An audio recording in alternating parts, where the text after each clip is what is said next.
বর্তমানে আমরা দেখতে পাচ্ছি নিকৃষ্ট জালেম পৃথিবীর সর্বশ্রেষ্ঠ সন্ত্রাসী জাতি ইহুদি।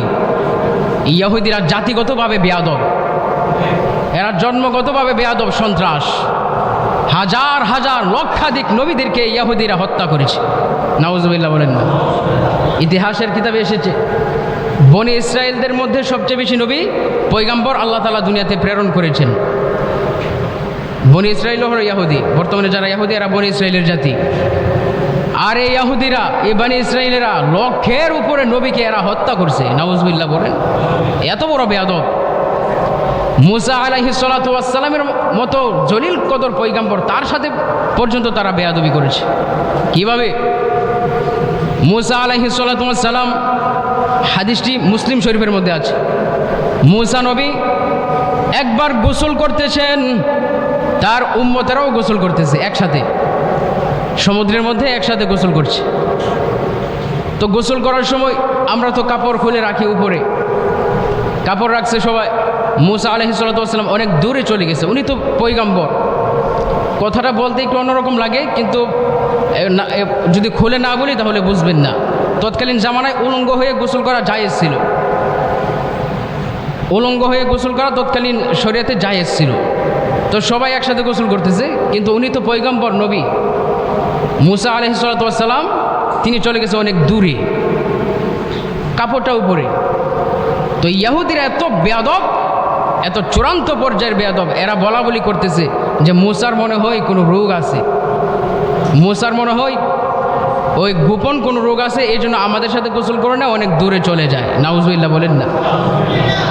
যে ইহুদিদেরকে, যে বনি ইসরায়েলদেরকে আল্লাহ তাআলা জান্নাত থেকে তাদেরকে খাবার পাঠাইতো, মান্না সালওয়া, জান্নাত থেকে পাখির গোস্ত পাঠাইতো এদেরকে, জান্নাত থেকে খাবার পাঠাইতো এদের জন্য। এই বেয়াদব, এই ইহুদিরা, এই বনি ইসরায়েলেরা, এরা এত অতি পণ্ডিত এবং এত পরিমাণে বেয়াদব, এরা একসময় বলতেছে, হে মুসা, এই খাবার তো আর ভালো লাগে না, এই একই খাবার তো আর ভালো লাগে না, তোমার আল্লাহরে কও আমরা বহু ধরনের খাবার খাবো, এই এক খাবার আমাদের আর ভালো লাগে না। এ কথা যখন বললেন, আল্লাহ পাক রব্বুল আলামিন তখন এই বেয়াদবদের উপরে কঠিন করে দিছে যে যাও এখন তোমরা চাষাবাদ করো, জান্নাত থেকে আর খাবার দিব না, চাষাবাদ করো। মান্না সালওয়া দেওয়া বন্ধ। এ মান্না কিতাবের মধ্যে এসেছে, মান্না সালওয়া যদি তখন বন্ধ না হতো, কিয়ামত পর্যন্ত কোনো মানুষকে চাষাবাদের কষ্ট করতে হতো না। জান্নাত থেকে আল্লাহ তাআলা আল্লাহর বান্দাদের জন্য খাবার পাঠাইতো। সুবহানাল্লাহ বলেন না। এই বেয়াদবদের জন্য এটা বন্ধ হয়েছে। যেমন এক কুলাঙ্গার বেয়াদব ইয়াজিদ, তার কারণে জান্নাতের একটা নিদর্শন ছিল কাবা শরীফের ছাদের উপরে। ওই ইহুদিরা যেমন বেয়াদব, ওই মুআবিয়ার সন্তান ইয়াজিদ সেও এরকম ইহুদিদের মতো বেয়াদব। তার রক্তের মধ্যে ওই ধরনের একটা খাসলত এসেছে এই মুআবিয়ার পরিবারের ভিতরে। কাবা শরীফের ছাদের উপরে হযরত ইসমাঈল আলাইহিস সালাতু ওয়াস সালামকে নবী হযরত ইব্রাহিম যখন জবাই দিবে, ওই যে দুম্বাটা জান্নাত থেকে আল্লাহ তাআলা পাঠাইছিল, ওই দুম্বাটা জবাই হয়ে গিয়েছিল। তারপরে হযরত ইব্রাহিম আলাইহিস সালাতু ওয়াস সালাম ওই দুম্বার যে চামড়া এবং যে মাথাটা, ওইটা কাবা শরীফের ছাদের উপরে রেখেছিল। এই কুলাঙ্গার ইয়াজিদ কাবা শরীফে যখন আক্রমণ করছে, যখন আগুন ধরাই দিয়েছে কাবা শরীফের উপরে, ছাদের উপরে, ওই দুম্বার মাথাটা পড়ে গেছে। তা না হলে কিয়ামত পর্যন্ত আমরা জান্নাতের ওই নিদর্শনটা আমরা এটা দেখতে পেতাম। এই ইয়াজিদের কারণে আমরা এই নিদর্শন দেখা থেকে বঞ্চিত হলাম। কথা বলেন ঠিক না ভাই? ঠিক। তদ্রূপ আল্লাহ জান্নাত থেকে মান্না সালওয়া খাবার পাঠাচ্ছে এই ইহুদিদের জন্য, এই বনি ইসরায়েলদের জন্য এই খাবার বন্ধ করে দেওয়া হয়েছে, এদের পণ্ডিতের জন্য। এরা এরকম বেয়াদব। বলতেছে মুসার মনে হয় ব্যক্তিগত কোনো রোগ আছে, এর লেগে দূরে গিয়া গোসল করি। এরপরে আল্লাহ তাআলা প্রমাণ করে দিয়েছে যে মুসার কোনো রোগ নাই। তো এই ইহুদিরা ৭৫ বছরের উপর ফিলিস্তিনের নিরহ মুসলমানদের উপর নির্যাতন করতেছে। কেউ তাদের পাশে দাঁড়ায় না, কেউ তাদের পক্ষে কথা বলে না। নবী পরিবারের আহলে বায়তের প্রেমিক যে দেশের মধ্যে সবচেয়ে বেশি, ওই দেশ তাদের পাশে দাঁড়িয়েছে। এখন দুই শয়তান দেশ তাদেরকে ধরছে।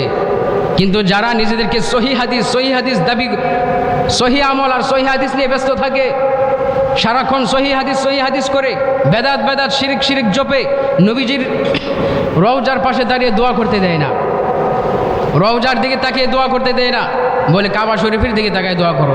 আল্লাহ কি কাবা শরীফের ভিতরে আছে? আল্লাহ কি মসজিদের ভিতরে আছে? আল্লাহ কি কোনো জায়গায় আছে এটা বলা যাবে?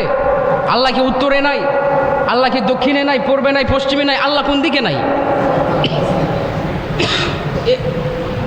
এই বোকাদেরকে এই কথা কে বুঝাবে? নবীজি সাল্লাল্লাহু আলাইহি সাল্লাম যেখানে আছেন ওইটার চেয়ে বড় কাবা আর কি আছে?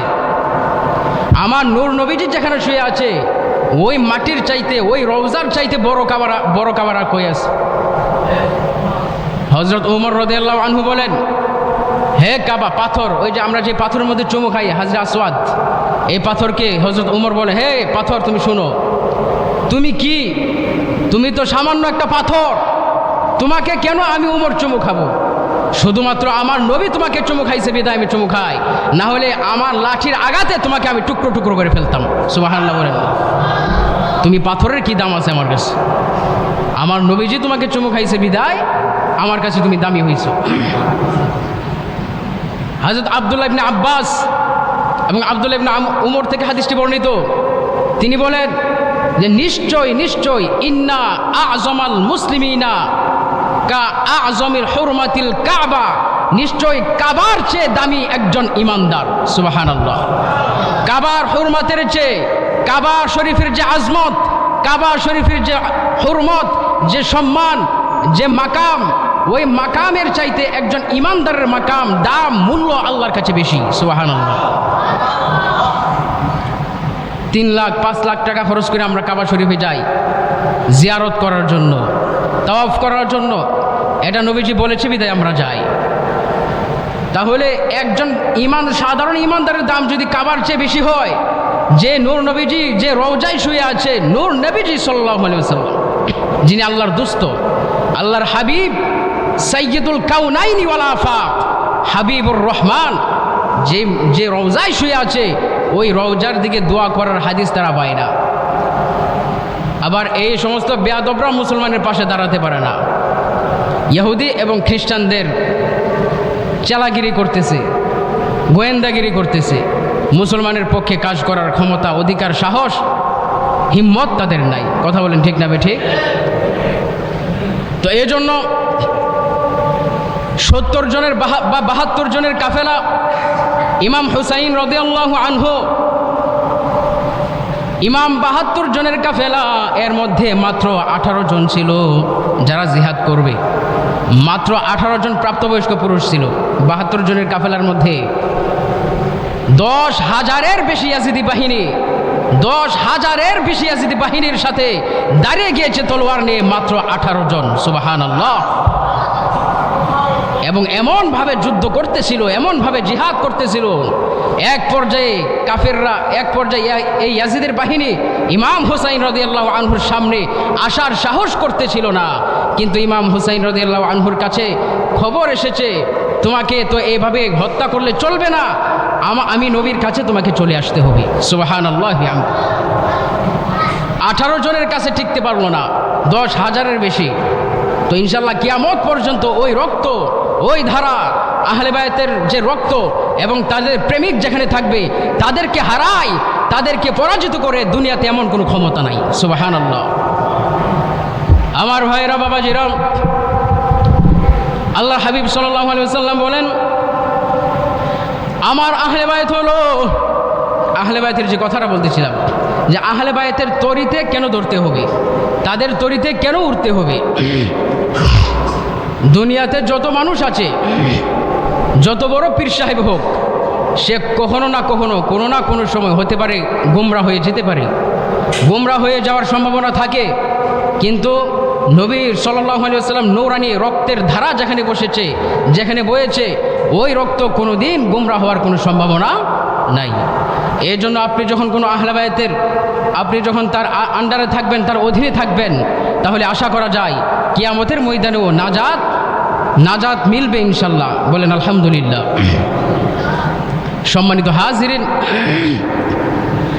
আল্লাহর হাবিব সাল্লাল্লাহু আলাইহি ওয়াসাল্লামের রওজার দিকে দোয়া করার হাদিস তারা পায় না বেদাত দেখে। অথচ ইমাম আজম আবু হানিফা রহমতুল্লাহি আলাইহি, ইমাম মালিক রহমতুল্লাহি আলাইহি, তাদের সে বড় ইমাম তো আর দুনিয়াতে নাই। মাত্র 4 জন বড় ইমাম আমাদের ইসলামে। এর মধ্যে 1 নম্বর হলো ইমাম আজম আবু হানিফা, তারপর ইমাম শাফি, ইমাম মালিক, ইমাম আহমদ ইবনে হাম্বল। তো ইমাম আজম আবু হানিফা রহমতুল্লাহি আলাইহি তিনি মদিনা শরীফে ঢুকছে। ইমাম আজম আবু হানিফা তার বাড়ি ছিল ইরানে। বর্তমানে আমরা যে পারস্য ইরান, এই ইরানে ছিল ইমাম আজম আবু হানিফা রহমতুল্লাহ আলাইহির বাড়ি।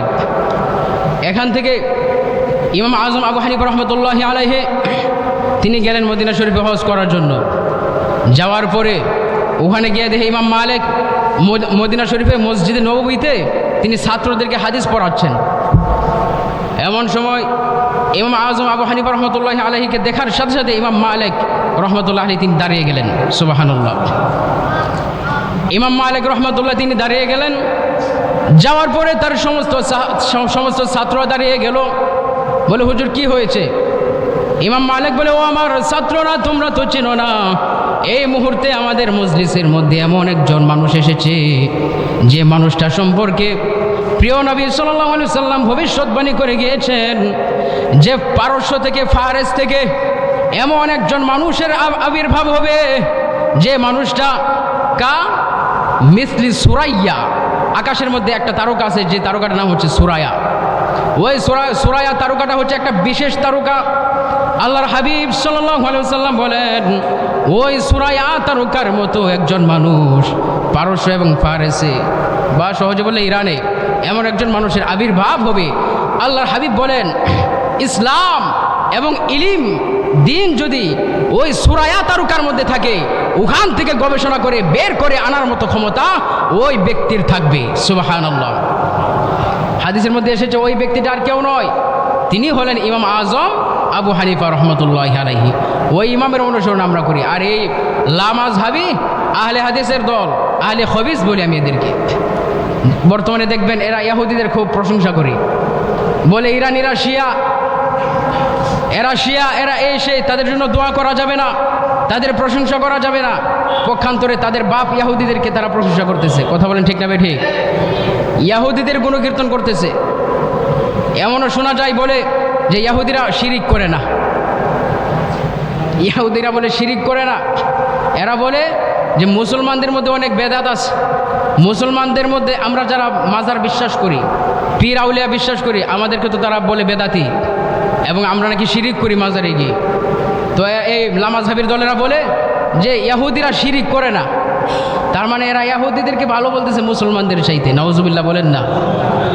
তো এই লামাযহাবীর দল যে ইহুদিদের চেলা, ইহুদিদের এজেন্ট, আর কোনো সন্দেহ আছে? বর্তমানে এমন সময়, এমন একটা কঠিন সময় এরা ইহুদিদের প্রশংসা করে, বলে ইরানের তারা শিয়া, তাদের জন্য আমরা দোয়া করা যাবে না। নাউজুবিল্লাহ জোরে বলেন না। এই লামাযহাবীর দল সবসময় দেখবেন আমরা যারা মাযহাব বিশ্বাস করি আমাদেরকে তারা বেদাতি বলে মাযহাব মানা জায়েজ নাই, ইমাম আজম আবু হানিফাকে মানা জায়েজ নাই, তাদের বাপ নাসিরউদ্দিন আলবানীকে মানা যাবে, ইবনে তাইমিয়াকে মানা যাবে, যে ইবনে তাইমিয়া কিতাবের মধ্যে লিখে গেছে যে মুহাম্মদ সে তো কবরের মধ্যে মরে পড়ে আছে। নাউজুবিল্লাহ বলেন না। ওই ইবনে তাইমিয়াকে মানে এই বেয়াদবের দল। আর ইমাম আজম আবু হানিফাকে মানা যাবে না। ইমাম আজম আবু হানিফা, ইমাম আজম সম্পর্কে আমার নবীজি বলেছেন, দিন এবং ইলিম যদি সুরায়া তারকার মধ্যে থাকে, ওই সুরায়া তারকা থেকে ইলিমকে ছিনায় আনার ক্ষমতা ওই ব্যক্তির থাকবে। ওই ব্যক্তিটা কে? হাদিসের ব্যাখ্যার কিতাবের মধ্যে এসেছে ওই ব্যক্তিটা হলো ইমাম আজম আবু হানিফা। সুবহানাল্লাহি বিহামদি। তিনি যখন মদিনায় গেলেন, ইমাম মালিক দাঁড়িয়ে গিয়েছে। ইমাম মালিক বলেন, ইমাম আজম আবু হানিফা, আপনি এসেছেন আমার তো সৌভাগ্য, আপনি আমাকে সুযোগ দেন, আপনাকে আতিথেয়তা করব। ইমাম আজম আবু হানিফা বলে, ও ভাই ইমাম মালিক, তুমি আমাকে মাফ করো, তুমি আমাকে ক্ষমা করো, আমি আর এক মুহূর্ত মদিনায় থাকতে পারবো না, মদিনায় আর এক মুহূর্ত আমার থাকা সম্ভব নয়। ইমাম মালিক বলে, হুজুর কেন? আপনি কেন মদিনায় থাকবেন না?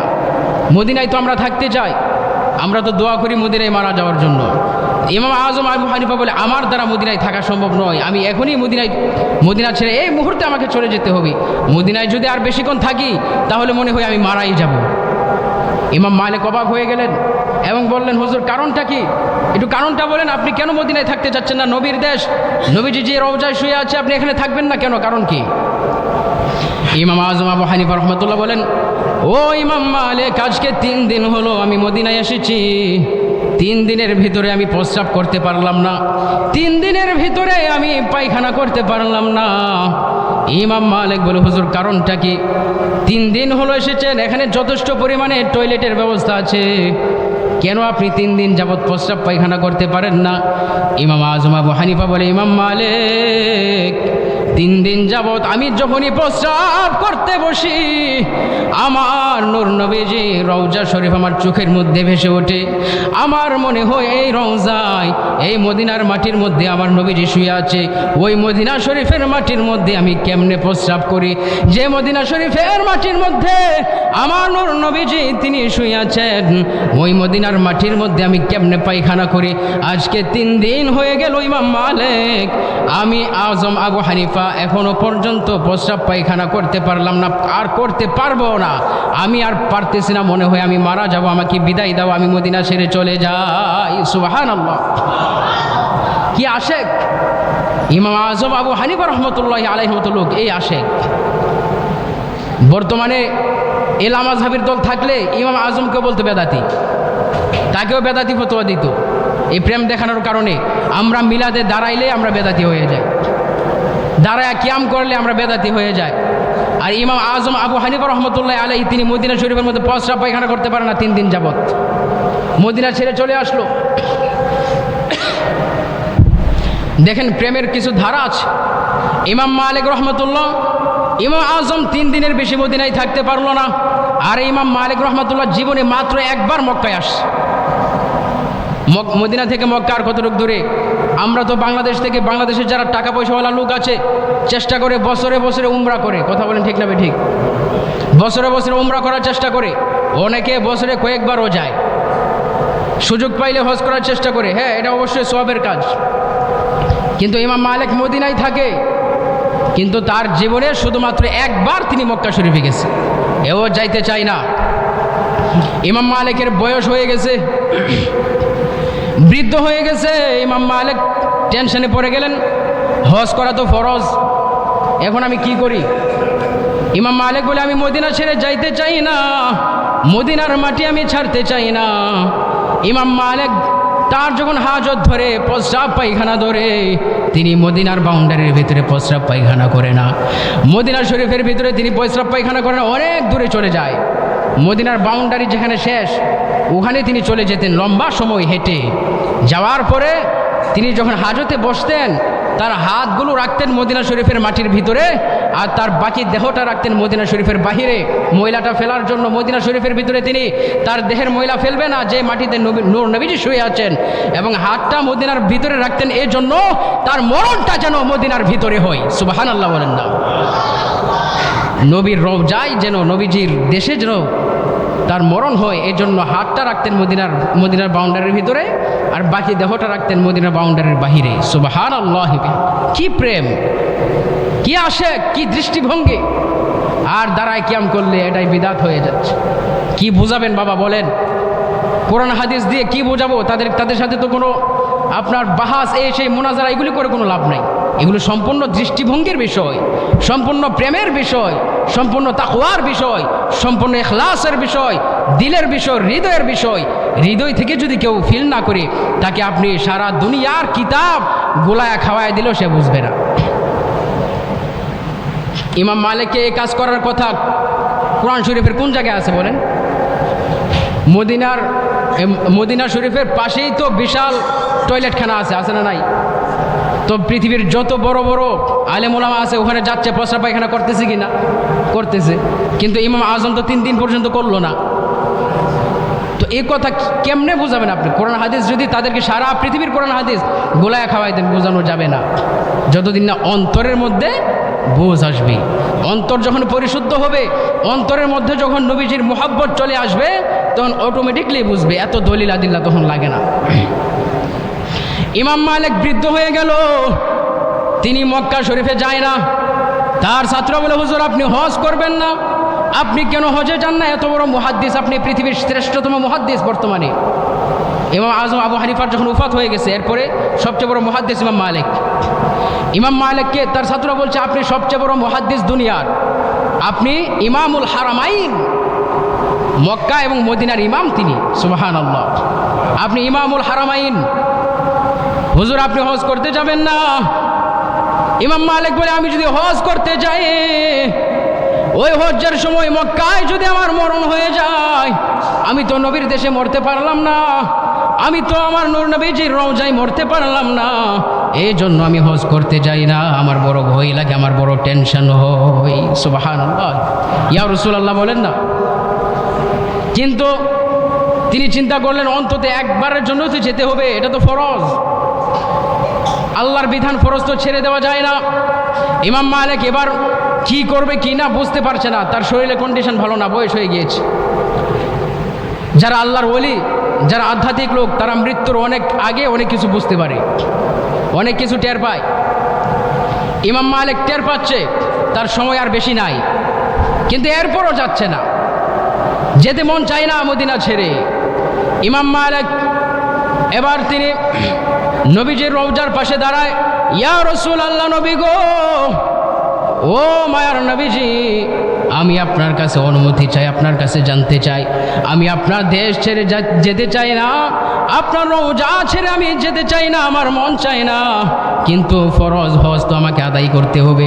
ইয়া রাসূলুল্লাহ, নবী গো, আপনি যদি আমাকে অনুমতি দেন, আপনি যদি বলে দেন আমার হায়াত আর কতদিন আছে, তাহলে হয়তো আমি হজটা করতে পারবো। সুবহানাল্লাহ, কি আকীদা দেখেন ইমাম মালিকের, কি আকীদা। তিনি নবীর কাছে জানতে চাচ্ছে আমার হায়াত কতদিন আছে, বলেন, আপনি বলেন আমার হায়াত কতদিন আছে, আপনি বলে দিলে তাহলে আমি মক্কায় যাব হজ করার জন্য, না হলে যাব না। আর আমার দেশের এই মোল্লা মুন্সিরা, এরা বলে নবী কোনো কিছু জানে না, নাউজুবিল্লাহ বলেন। ইমাম মালিকের মতো লোক নবীকে বলতেছে আমার হায়াত কতদিন আছে ওইটা আপনি বলে দেন, আর এরা বলে নবীজি গায়েব জানে না। ইমাম মালিক বলে আমার হায়াত কতদিন আছে বলেন, আর এই পণ্ডিতের দল বলে নবীজি কোনো কিছুই জানে না, নাউজুবিল্লাহ মিন যালিক। এদের চোখের মধ্যে কাঠের চশমা। ডিগ্রি আছে ঠিকই, আমরা যে কিতাব পড়ে কামেল পাশ করি, যে কিতাব পড়ে আমি আলেম পাশ করলাম, ফাজিল পাশ করলাম, এই কিতাবই তো তারা পড়তেছে, কিন্তু এগুলোকে চোখে পড়ে না, পড়ে, কিন্তু অন্তরের আরেকটা চোখ আছে, ওই অন্তরের চোখ তাদের বন্ধ, আল্লাহ মোহর মেরে দিছে, এই জন্য এইগুলো ফিল করে না। বুখারী শরীফের মধ্যে এসেছে এই বর্ণনাটা। ইমাম মালিক বলে, ইয়া রাসূলুল্লাহ, নবীজি মেহেরবানি করে আপনি আমাকে বলেন আমার হায়াত কতদিন আছে, আপনি বলে দিলে তাহলে আমি যাব। আমার নবীজি সাল্লাল্লাহু আলাইহি ওয়াসাল্লাম তিনি 5টা আঙ্গুল উঠালেন, স্বপ্নে 5টা আঙ্গুল মুবারক তুললেন। আল্লাহর হাবিব সাল্লাল্লাহু আলাইহি ওয়াসাল্লাম যখন 5টা আঙ্গুল তুললেন, ইমাম মালিক রহমতুল্লাহ আলাইহি তিনি টেনশনে পড়লেন। তিনি চিন্তা করলেন, এই 5 আঙ্গুলের দ্বারা আল্লাহর হাবিব কি বুঝালেন, এর দ্বারা কি 5 বছর বুঝিয়েছেন, নাকি 5 মাস বুঝালেন, নাকি 5 দিন বুঝালেন। ইমাম মালিক তিনি টেনশনে পড়ে গেলেন। আল্লাহর হাবিব সাল্লাল্লাহু আলাইহি ওয়াসাল্লাম ওই স্বপ্নে ইমাম মালিক ইঙ্গিত দিলেন, তুমি যাও মদিনায়, তুমি যাও মক্কায়, সুবহানাল্লাহ বিহামদিহি আলাইহি। স্বপ্নে আল্লাহর হাবিব সাল্লাল্লাহু আলাইহি ওয়াসাল্লামের কাছ থেকে ইঙ্গিত পেয়ে তারপরে তার গোটা জিন্দেগিতে, জীবনের শুরু থেকে শেষ পর্যন্ত তিনি মদিনায় কাটাইছে। এর মাঝখানে শুধু শেষ বয়সে একবার তিনি ফরজ হজটা আদায় করার জন্য মক্কা শরীফে এসেছে, ফরজটা আদায় করে দৌড়ায় আবার মদিনায় চলে গেছে, সুবহানাল্লাহ বিহামদিহি। তাও নবীজির কাছ থেকে অনুমতি নিয়ে এসেছে। এই জন্য আমার বাবাজিরা, ভাইয়েরা, আজকের এই সংক্ষিপ্ত আলোচনা থেকে আমি যে জিনিসটা আপনাদেরকে বোঝাতে চাই সেটা হচ্ছে, আমাদের অন্তরটা সর্বদা আল্লাহর হাবিব সাল্লাল্লাহু আলাইহি সাল্লামের ভালোবাসায় পরিপূর্ণ থাকতে হবে। আমাদের অন্তরে হিংসা, বিদ্বেষ, অহংকার, নিন্দা এগুলো অন্তর থেকে ফেলে দিতে হবে। অন্তরটাকে করতে হবে নরম, শক্ত মনের মানুষ যারা, আল্লাহর হাবিব সাল্লাল্লাহু আলাইহি সাল্লাম বলেছেন, যারা মানুষদের প্রতি দয়া করে, যার অন্তরটা নরম, যার অন্তরটা নরম, যারা সাদাসিধা মানুষ, এত পেঁচগুছ ভিতরে নাই, তাদেরকে আল্লাহর হাবিব সাল্লাল্লাহু আলাইহি সাল্লাম বলেছেন যে তাদের উদাহরণ হলো খেজুর গাছের মতো। খেজুর গাছের মতো মুসলমানের উদাহরণ। খেজুর গাছ যেমন সোজা, কোনো বক্রতা নাই, আঁকা বাঁকা নাই, কোনো বাঁকাটেরা নাই, ইমানদারও ওই রকম সোজা বাঁকাতেরা নাই, মুনাফিকি থাকবে না ইমানদারের ভিতরে। মুখে একটা ভিতরে আর একটা, ওইগুলি ইমানদারের স্বভাব হবে না, খেজুর গাছের মতো। আরেকটা হাদিসে এসেছে আল্লাহর হাবিব সাল্লাল্লাহু আলাইহি সাল্লাম বলেন যে ইমানদারের উদাহরণ হলো মৌমাছির মতো। এগুলো অনেক কথা আছে। তো একবার আপনার আহমদ মোল্লা জীবন রহমতুল্লাহ আলাইহি, যিনি একটা কিতাব লিখছে আপনার নুরুল আনোয়ার, আকিদার কিতাব, ওই নুরুল আনোয়ারের লেখক মোল্লা জীবন রহমতুল্লাহ, তাকে একবার এক লোক বলতেছে, হুজুর আপনি এখানে দাঁড়ায় আছেন, আপনি তো বিধবা হয়ে গেছেন, দুঃখিত আপনার স্ত্রী তো বিধবা হয়ে গেছে। মোল্লা জীবন রহমতুল্লাহ অনেক বড় আলেম, তো তিনি কান্না শুরু করে দিছে, হাই হাই আমার স্ত্রী বিধবা হয়ে গেল, আমার স্ত্রী বিধবা হয়ে গেল।